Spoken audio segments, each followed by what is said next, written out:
से हाजिर हो चुका हूं आपके लिए बहुत बेहतरीन टॉपिक लेकर। सबसे पहले आज की क्लास के टॉपिक को टारगेट करें तो आज फिर से एक वातावरण की घटना, वायुमंडल में घटित होने वाली प्रकाश की एक घटना लेकर आए हैं और उस घटना का नाम है प्रकाश का प्रकीर्णन। स्कैटरिंग ऑफ लाइट क्या होता है, प्रकाश का प्रकीर्णन क्या होता है, ये आज की क्लास में डिस्कस करने वाले हैं।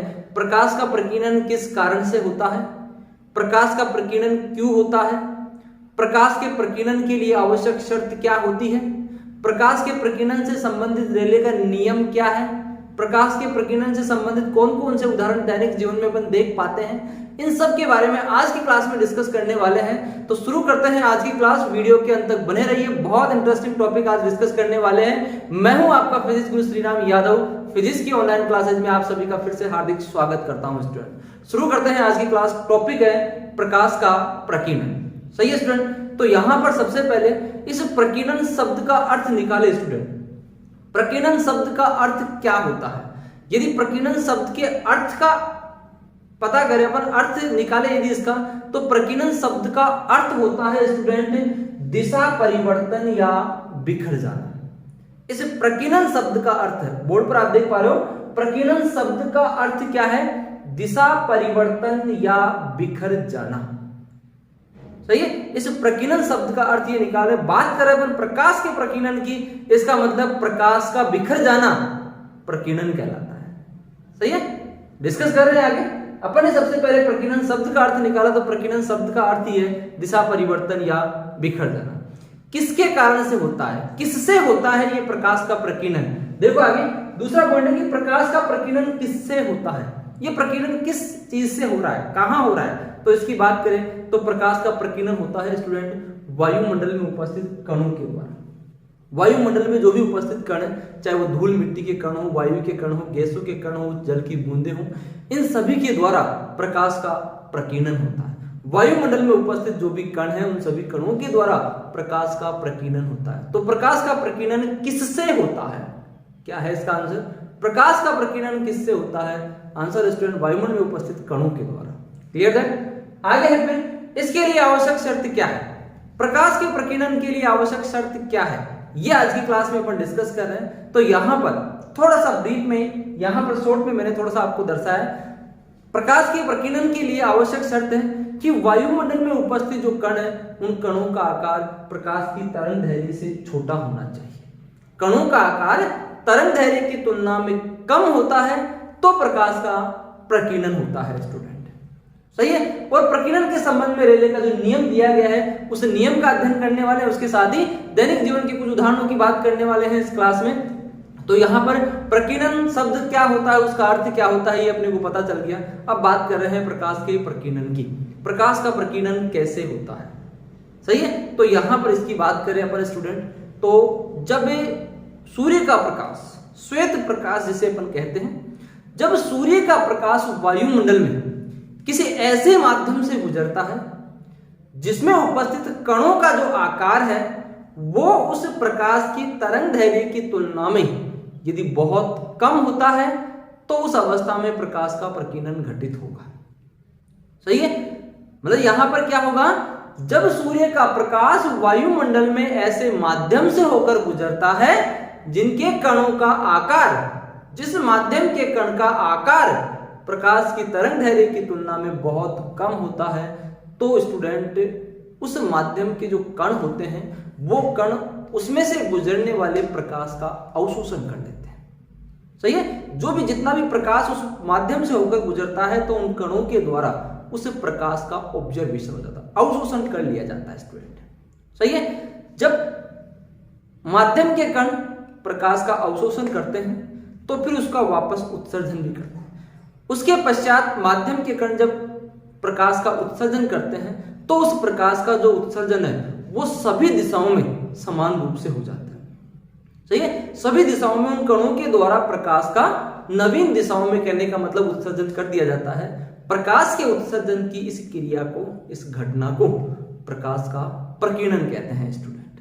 सही है। तो प्रकाश के प्रकीर्णन की एक सटीक डेफिनेशन क्या है, वो डेफिनेशन देखो स्टूडेंट। यहां पर क्या होगी, प्रकाश का प्रकीर्णन क्या होता है, क्या है इसकी डेफिनेशन, उस डेफिनेशन की बात करें अपन तो यहां पर आप बोर्ड पर देख पा रहे हो प्रकाश के प्रकीर्णन की डेफिनेशन क्या है। तो देखो यहां पर क्या है, जब सूर्य का प्रकाश वायुमंडल में किसी ऐसे कण पर आपतित होता है, जब सूर्य का प्रकाश वायुमंडल में किसी ऐसे कण पर आपतित होता है जिनका आकार प्रकाश की तरंगदैर्घ्य की तुलना में बहुत कम होता है, तो उन कणों के द्वारा प्रकाश का अवशोषण कर लिया जाता है तथा उस प्रकाश को कणों द्वारा सभी नवीन दिशाओं में पुनः उत्सर्जित कर दिया जाता है।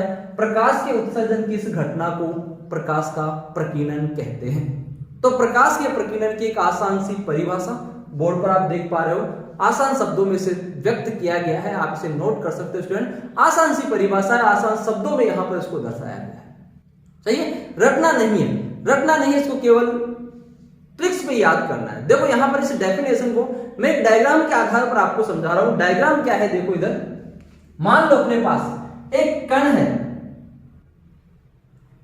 ये एक कण ले लिया, कण का आकार इतना होता नहीं, कहने का मतलब जूम करके अपन देख पा रहे हैं इस कण को। वायुमंडल में धूल मिट्टी के जो कण होते हैं, बहुत बारीक कणों की बात कर रहे हैं। सही है, बारीक कणों की बात कर रहे हैं, क्योंकि प्रकाश की तरंगदैर्घ्य की तुलना में उन कणों का आकार बहुत छोटा होना चाहिए। प्रकाश की तरंगदैर्घ्य की अपन बात करें तो प्रकाश की तरंगदैर्घ्य स्टूडेंट होती है 4000 एंगस्ट्रॉम से 7800 एंगस्ट्रॉम के बीच में। सही है, प्रकाश की तरंगदैर्घ्य ये होती है। तो यहां पर इन कणों का जो आकार है वो इस तरंगदैर्घ्य की तुलना में बहुत छोटा होता है। सही, डायग्राम में मैंने इसको बड़ा करके दर्शाया, इतना बड़ा होता नहीं है कण। तो देखो यहां पर ये अपने पास क्या है, एक कण है। इस कण पर स्टूडेंट क्या होता है, इस कण पर सूर्य का प्रकाश आपतित होता है। क्या होता है, सूर्य का जो प्रकाश है वो इस कण पर आपतित होता है। यहां से क्या आ रहा है स्टूडेंट, यहां से आ रहा है सूर्य का प्रकाश। जब सूर्य का प्रकाश इस कण के ऊपर आपतित होता है तो क्या होगा स्टूडेंट, ये जो कण है ये कण अपने ऊपर आपतित होने वाले इस प्रकाश का ये क्या कर लेगा, इस प्रकाश का ये अवशोषण कर लेगा। सही है, इस प्रकाश का ये अवशोषण कर लेगा। कौन, ये कण अपने ऊपर आने वाले आपतित होने वाले संपूर्ण प्रकाश का क्या कर लेता है, अवशोषण कर लेता है। सही है, अब अवशोषण करने के उपरांत ये कण क्या करता है, इस प्रकाश का पुनः उत्सर्जन करता है। ये कण अपने ऊपर आपतित होने वाले संपूर्ण प्रकाश का फिर से सभी नवीन दिशाओं में उत्सर्जन कर देता है। सही, जो डेफिनेशन मैंने दर्शाई है स्टूडेंट, उसी डेफिनेशन को यहां पर डायग्राम के आधार पर समझा रहा हूं मैं, वही डेफिनेशन है। यहां पर इस कण ने अपने ऊपर आपतित होने वाले प्रकाश का अवशोषण कर लिया और फिर इसी प्रकाश का सभी नवीन दिशाओं में उत्सर्जन कर दिया। सही है, प्रकाश का उत्सर्जन हो गया सभी नवीन दिशाओं में। सही है, प्रकाश के उत्सर्जन की इसी घटना को क्या कहते हैं, प्रकाश का प्रकीर्णन कहते हैं। सही है, तो यहां पर आसान सी डेफिनेशन इसकी क्लियर हो गई होगी। फिर से सुन लो, क्या है, जब सूर्य का प्रकाश वायुमंडल में किसी ऐसे कण पर आपतित होता है जिसका आकार प्रकाश की तरंगदैर्घ्य की तुलना में बहुत छोटा होता है, तो उस कण के द्वारा संपूर्ण प्रकाश का अवशोषण कर लिया जाता है तथा कण द्वारा पुनः अवशोषित प्रकाश को सभी नवीन दिशाओं में उत्सर्जित कर दिया जाता है। प्रकाश के उत्सर्जन की इस घटना को प्रकाश का प्रकीर्णन कहते हैं स्टूडेंट। सही है, प्रकाश के प्रकीर्णन की ये आसान सी डेफिनेशन है। सही है स्टूडेंट, अब यहां पर प्रकाश के प्रकीर्णन के लिए आवश्यक शर्त मैंने यहां पर पहले बताई आपको। प्रकाश के प्रकीर्णन के लिए आवश्यक शर्त क्या थी, ये प्रकाश के प्रकीर्णन के लिए आवश्यक शर्त है स्टूडेंट। यदि आपसे पूछी जाए कि प्रकाश के प्रकीर्णन के लिए आवश्यक शर्त क्या है, तो आवश्यक शर्त यह है कि माध्यम के कणों का जो आकार है वो प्रकाश की तरंगदैर्घ्य की तुलना में बहुत कम होना चाहिए, छोटा होना चाहिए। माध्यम के कणों का आकार प्रकाश की तरंगदैर्घ्य की तुलना में बहुत छोटा होना चाहिए। यह प्रकाश के प्रकीर्णन के लिए आवश्यक शर्त। एक छोटा क्वेश्चन यहां पर बन रहा है, प्रकाश के प्रकीर्णन के लिए आवश्यक शर्त क्या है। सही स्टूडेंट, प्रकाश के प्रकीर्णन के लिए आवश्यक शर्त क्या है, ये इसकी आसान सी डेफिनेशन यहां पर दी गई है। क्लियर है स्टूडेंट? डेफिनेशन के साथ में यहां पर आवश्यक शर्त भी क्लियर होगी। प्रकाश का प्रकीर्णन किसे कहते हैं, प्रकाश के प्रकीर्णन को परिभाषित कीजिए। क्लियर हुआ? इसके साथ ही प्रकाश के प्रकीर्णन के लिए आवश्यक शर्त क्या है, ये भी क्लियर हुआ। क्लियर है स्टूडेंट? अब आगे बढ़ते हैं अपन। आगे यहां पर बात कर रहे हैं प्रकाश के प्रकीर्णन के संबंध में दिए गए रेले के नियम की। रेले के प्रकीर्णन नियम की अपन बात करें तो रेले का जो प्रकीर्णन नियम है वो प्रकीर्णित प्रकाश की या उत्सर्जित प्रकाश की तीव्रता को दर्शाता है। सही है? तो उत्सर्जित प्रकाश की तीव्रता को दर्शाता है रेले का प्रकीर्णन नियम। रेले ने प्रकाश के उत्सर्जन से संबंधित उत्सर्जित प्रकाश की तीव्रता से संबंधित एक नियम प्रस्तुत किया जिसे रेले का प्रकीर्णन का नियम कहते हैं। रेले का प्रकीर्णन का नियम, ये यहां पर रेले का प्रकीर्णन का जो नियम है वो क्या है, क्यों दिया गया, किसके लिए दिया गया? उत्सर्जित प्रकाश की तीव्रता के लिए दिया गया। सही है? उत्सर्जित और आपतित प्रकाश की तीव्रताओं में क्या संबंध होता है, उस संबंध के बारे में ये नियम दिया गया। क्या है ये नियम? कथन सुनो इसका, क्या है? रेले का प्रकीर्णन संबंधी नियम। तो इस नियम की बात करें तो नियम यहां पर देखो, पहले यहां पर इसकी थ्योरी सुन लो स्टूडेंट। क्या है?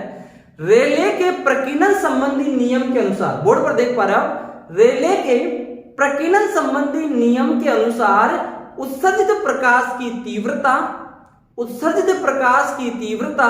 आपतित प्रकाश की तरंग दैर्घ्य की चतुर्थ घात के व्युत्क्रमानुपाती होती है। सही है? फिर से सुन लो, यहां पर क्या है इसमें नियम क्या है, रेले का प्रकीर्णन संबंधी नियम क्या है?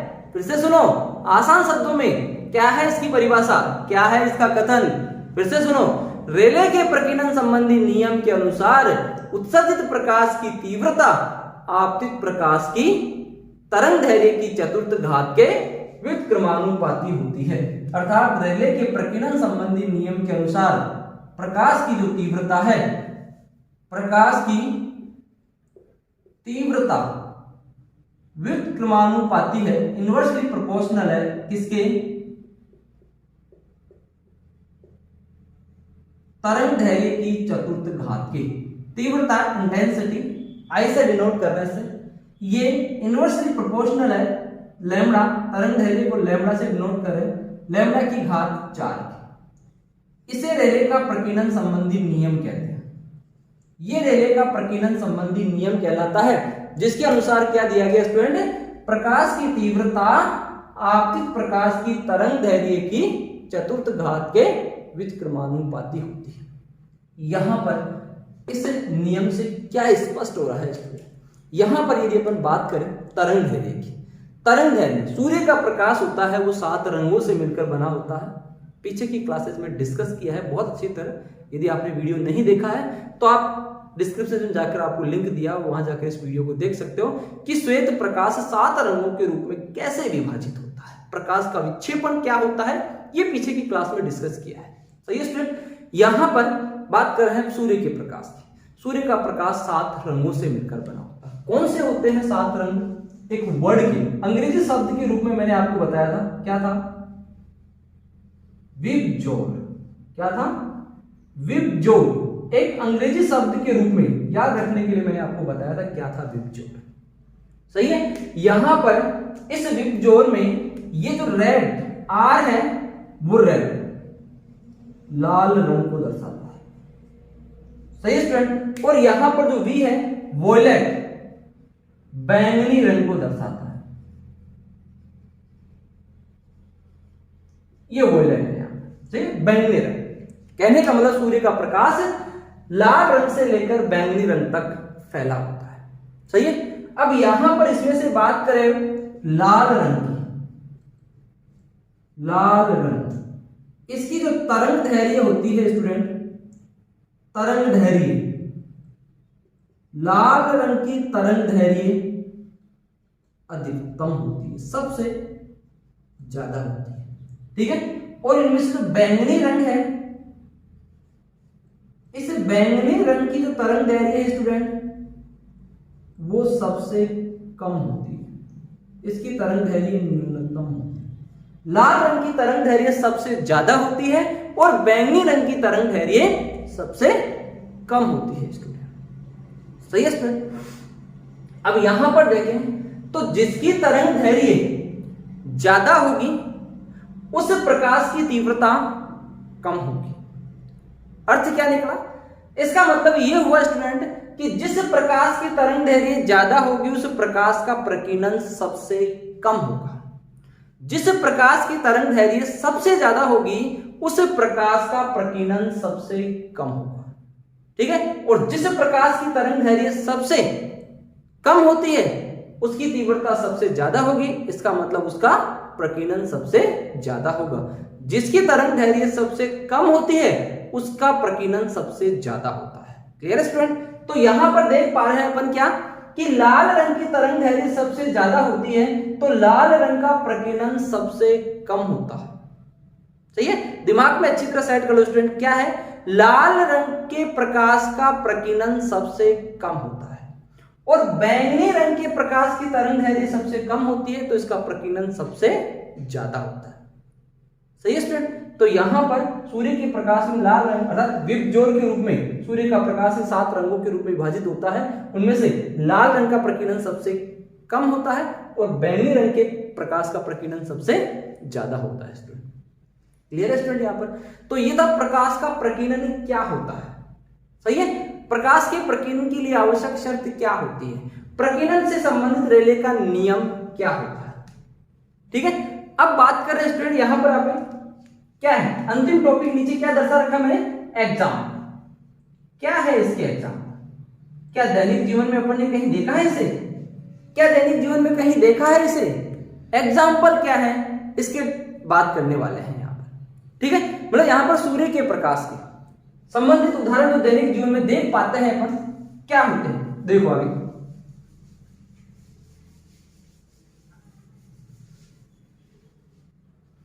उदाहरणों की बात कर रहे हैं स्टूडेंट। उदाहरणों में सबसे पहला एग्जांपल ले रहा हूं स्टूडेंट में आकाश का नीला दिखाई देना। स्वच्छ आकाश का नीला दिखाई देना। स्वच्छ आकाश नीला क्यों दिखाई देता है? क्या इसका कारण है? आसान शब्दों में कह सकते हो प्रकाश के प्रकीर्णन के कारण। ठीक है। मतलब स्वच्छ आकाश नीला क्यों दिखाई देता है? क्या कारण है स्वच्छ आकाश के नीला दिखाई देने का? क्या कारण है स्टूडेंट? प्रकाश का प्रकीर्णन। सही है। प्रकाश के प्रकीर्णन के कारण आकाश का जो रंग है वो नीला दिखाई देता है। अब ये नीला दिखाई क्यों देता है? क्या था इसमें ऐसा? तो यहां पर प्रकीर्णन के संबंध में अभी रेले का नियम पढ़ा था जिसके अनुसार क्या दर्शाया गया कि प्रकीर्णित प्रकाश की जो तीव्रता है वो तरंग दैर्घ्य की चतुर्थ घात के व्युत्क्रमानुपाती होती है। सही स्टूडेंट। तो यहां पर जब वायुमंडल में सूर्य का प्रकाश ऐसे कणों पर आपतित होता है जिनका आकार प्रकाश की तरंग दैर्घ्य की तुलना में कम होता है तो उनके द्वारा प्रकाश का प्रकीर्णन होगा। सही है। अब उस प्रकाश के प्रकीर्णन में सूर्य का प्रकाश है तो उसमें 7 रंग है। उन 7 रंगों की बात करें स्टूडेंट तो उन 7 रंगों में से क्या होगा? बैंगनी रंग का जो प्रकीर्णन है बैंगनी रंग का प्रकीर्णन क्या होगा? सबसे अधिक होगा क्योंकि बैंगनी रंग की तरंग दैर्घ्य सबसे कम होती है। तरंग दैर्घ्य कम होती है तो तीव्रता ज्यादा होगी अर्थात प्रकाश का प्रकीर्णन अधिक होगा। बैंगनी रंग या बैंगनी रंग के समीप नीला रंग, नीले रंग की बाहुल्यता होती है। और इसके साथ ही ये भी कह सकते हो स्टूडेंट कि बैंगनी रंग की तुलना में नीले रंग का जो प्रकाश है उसके लिए अपनी जो आंखें होती है वो अधिक सुग्राही होती है, आसानी से उसे देख पाती है। ठीक है। बैंगनी रंग की तुलना में नीले रंग के लिए आंखें अधिक सुग्राही होती है। क्लियर है। तो बैंगनी रंग के समीप होता है नीला रंग, इसी तरंग दैर्घ्य के क्रम में होता है। तो इसका मतलब नीले रंग के प्रकाश का जो प्रकीर्णन है वो क्या होगा? इसका प्रकीर्णन सबसे अधिक होगा। नीले रंग के प्रकाश का जो प्रकीर्णन है वो सबसे ज्यादा होगा। सही है स्टूडेंट। नीले रंग की तरंग दैर्घ्य सबसे कम होती है। नीले रंग की तरंग दैर्घ्य सबसे कम होती है, इस कारण उसका प्रकीर्णन सबसे ज्यादा होता है। क्लियर है? तो नीले रंग का प्रकीर्णन सबसे ज्यादा हो रहा है, लाल रंग का प्रकीर्णन ना के बराबर होता है, बिल्कुल नहीं होता है, कहने का मतलब यह बहुत कम होता है। नीले रंग का प्रकीर्णन या बैंगनी रंग का प्रकीर्णन सबसे ज्यादा हो रहा है तो वही नीला रंग प्रकीर्णित होकर वायुमंडल में बिखर जाता है। प्रकीर्णन शब्द का अर्थ भी यही दर्शाया है। तो वायुमंडल में उपस्थित उन कणों के द्वारा उस नीले रंग का प्रकीर्णन सबसे ज्यादा होने के कारण वायुमंडल में केवल नीला रंग ही अपने को दिखाई देता है। इस कारण स्वच्छ आकाश का जो रंग है वो हमेशा नीला दिखाई देता है। सही है? इसी के आधार पर अपन ये भी कह सकते हैं कि जहां पर वायुमंडल नहीं है, वायुमंडल है, इस कारण आकाश नीला दिखाई दे रहा है। यदि वायुमंडल की अनुपस्थिति है तो यदि स्टूडेंट वायुमंडल की अनुपस्थिति होगी तो वायुमंडल नहीं होगा, तो वहां पर प्रकाश का प्रकीर्णन नहीं होगा। सही है? जहां पर वायुमंडल नहीं होता है वहां पर प्रकाश का प्रकीर्णन नहीं होता है, यह ध्यान रखना स्टूडेंट। जहां पर वायुमंडल नहीं होता है वहां पर प्रकाश का प्रकीर्णन नहीं होता है। क्यों नहीं होता है स्टूडेंट? क्योंकि वहां पर ऐसे कण उपस्थित नहीं होते हैं जिनके द्वारा प्रकीर्णन हो सके। यदि वायुमंडल नहीं है तो प्रकाश का प्रकीर्णन नहीं होगा, इस कारण आकाश का रंग काला दिखाई देता है। वायुमंडल की अनुपस्थिति में आकाश का रंग काला दिखाई देता है। यदि स्टूडेंट बात करें चंद्रमा की, चंद्रमा पर वायुमंडल नहीं होता, तो इसी कारण स्टूडेंट जब चंद्रमा पर वैज्ञानिक जाते हैं तो चंद्रमा से यदि वायुमंडल को वो देखते हैं तो वायुमंडल को देखने पर वायुमंडल उनको काला दिखाई देता है। उसके चारों तरफ, अपने चारों तरफ के वातावरण को जब देखते हैं तो वातावरण उनको काला ही दिखाई देता है। इसका कारण है प्रकाश का प्रकीर्णन, क्योंकि वहां पर प्रकाश का प्रकीर्णन नहीं हो पाता है। इस कारण चंद्रमा का रंग, चंद्रमा से वायुमंडल को देखने पर उसका रंग काला दिखाई देता है। बात करें दूसरे उदाहरण की, दूसरे स्टूडेंट अपना दूसरा उदाहरण है बादलों का रंग सफेद होना। बादल सफेद रंग के दिखाई देते हैं, क्यों देते हैं, क्या कारण है इसका? तो बादलों का रंग सफेद होना यह भी प्रकाश के प्रकीर्णन का ही कारण है स्टूडेंट। प्रकाश के प्रकीर्णन के कारण ही बादलों का रंग सफेद होता है। क्यों होता है? देखो यहां पर बादल जो होते हैं वो धूल मिट्टी के कणों से, जल की बड़ी बूंदों से, वाष्प की बड़ी बूंदों से मिलकर बने होते हैं। सही है? तो यहां पर जब सूर्य का प्रकाश इन जल की बूंदों पर, धूल मिट्टी के कणों पर आपतित होता है, जिनका आकार प्रकाश की तरंगदैर्घ्य की तुलना में अधिक होता है, तो उनके द्वारा आपतित होने वाले सभी रंगों के प्रकाश का प्रकीर्णन एक समान रूप से होता है। सही है? क्योंकि यहां पर प्रकाश के प्रकीर्णन के लिए आवश्यक शर्त अपन ने क्या बताई थी कि कणों का जो आकार है वो प्रकाश की तरंगदैर्घ्य की तुलना में कम होना चाहिए स्टूडेंट। सही है? लेकिन यहां पर बादलों में क्या हो रहा है? धूल मिट्टी के कणों का, पानी की बूंदों का जो आकार है वो तरंगदैर्घ्य की तुलना में अधिक होता है। इस कारण उन पर आपतित होने वाले सूर्य के प्रकाश या सभी रंगों के प्रकाश का प्रकीर्णन एक समान रूप से होता है। इस कारण बादलों का रंग सफेद होता है स्टूडेंट। तो दूसरा उदाहरण था बादलों का रंग सफेद दिखाई देना। बात करें तीसरे उदाहरण की। तीसरा उदाहरण है स्टूडेंट अपना क्या? सूर्योदय और सूर्यास्त के समय सूर्य का लाल दिखाई देना।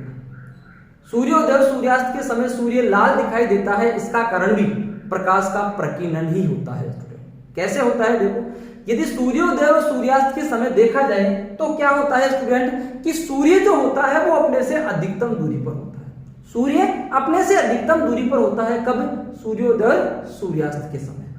सही है? तो जब सूर्य से आने वाला प्रकाश वायुमंडल से अपने तक पहुंचता है तो वह वायुमंडल में बहुत लंबी दूरी तय करके अपने तक पहुंचता है।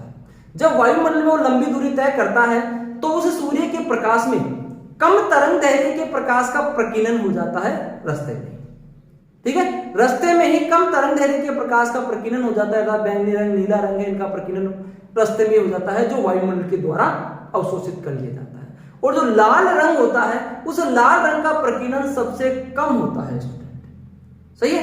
रेले के प्रकीर्णन संबंधी नियम के अनुसार बताया गया कि जिसकी तरंगदैर्घ्य सबसे अधिक होगी उस प्रकाश का प्रकीर्णन सबसे कम होगा स्टूडेंट। तो लाल रंग की तरंगदैर्घ्य सबसे ज्यादा होती है, इसका लाल रंग का प्रकीर्णन सबसे कम होता है। तो जो लाल रंग सूर्य से आता है वही अपनी आंखों तक पहुंच पाता है, बाकी रंगों के प्रकाश का प्रकीर्णन मार्ग में ही हो जाता है। इस कारण सूर्योदय और सूर्यास्त के समय सूर्य का रंग लाल दिखाई देता है। सही स्टूडेंट? ये था तीसरा उदाहरण। चौथे उदाहरण की बात करें स्टूडेंट, चौथा उदाहरण है खतरे के निशान लाल रंग के होते हैं। खतरे के निशान का लाल रंग होना यह भी प्रकाश के प्रकीर्णन का ही कारण है। जब भी अपन देखते हैं कोई भी खतरे के निशान होते हैं, किसी ट्रेन को रोकना होता है, किसी वाहन को रोकना होता है, तो लाल कपड़े का उपयोग करते हैं। ठीक है, लाल रंग की झंडी का उपयोग किया जाता है। क्यों? क्योंकि लाल रंग जो होता है स्टूडेंट, लाल रंग के प्रकाश का जो प्रकीर्णन है वो सबसे कम होता है। क्योंकि लाल रंग की तरंगदैर्घ्य सबसे ज्यादा होती है, इसका उसका प्रकीर्णन सबसे कम होगा स्टूडेंट।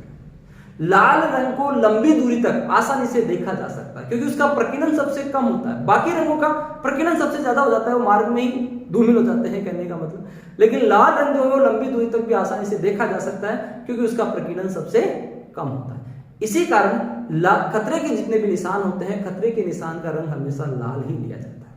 सही स्टूडेंट? तो यहाँ पर प्रकाश के प्रकीर्णन से संबंधित ये 4 उदाहरण यहाँ पर दैनिक जीवन में जो देखे हैं अपन या नहीं देखे हैं तो देखना स्टूडेंट ने, ये दैनिक जीवन के उदाहरण है जिनमें प्रकाश का प्रकीर्णन लागू हुआ है। क्लियर है स्टूडेंट? तो यहाँ पर आज की क्लास का टॉपिक था स्टूडेंट अपना प्रकाश का प्रकीर्णन क्या होता है, प्रकाश के प्रकीर्णन का कारण क्या है, प्रकाश के प्रकीर्णन के लिए आवश्यक शर्त क्या होती है।